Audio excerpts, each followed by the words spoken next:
Hi, sixth graders. I miss all of you so much. So I'm going to read you section E for Wordly Wise for this week. So this is for lesson 13, section E, and it's called The Ship of the Desert.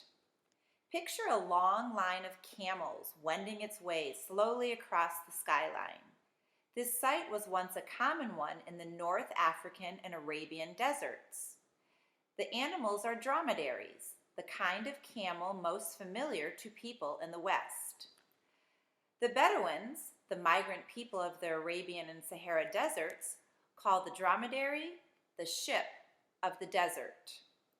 This creature has transported goods and people over some of the most arid regions in the world for thousands of years.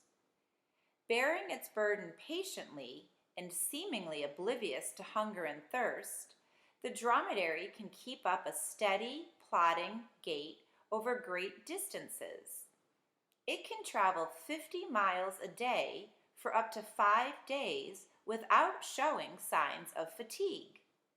When it reaches water, it quenches its thirst by drinking as much as 15 gallons at a time. When food is not available, it lives on the fat stored in its hump. The hump is not filled with water as some people think. The dromedary's hump fills out and is quite prominent when the animal is well fed.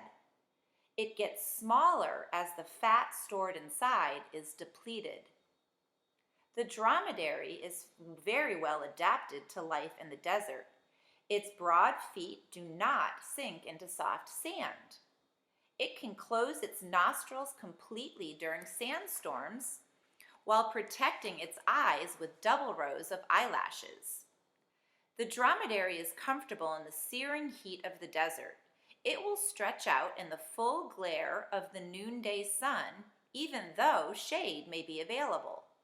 The dromedary is capable of carrying up to 600 pounds on its back. It knows its limits, though.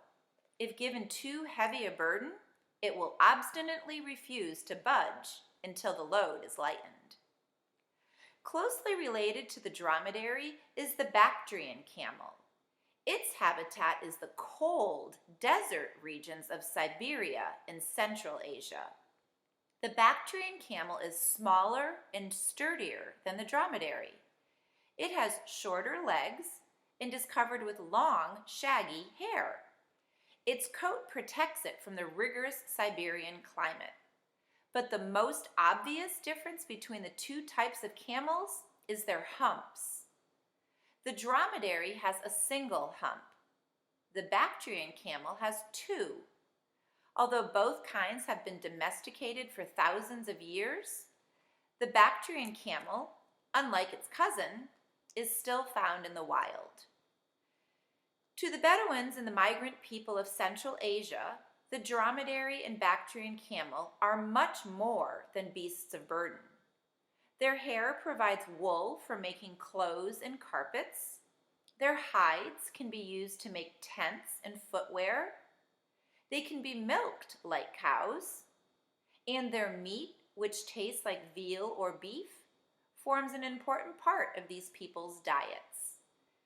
In spite of their great versatility, both kinds of camels are becoming outmoded means of transportation. Four-wheel drive vehicles are more efficient.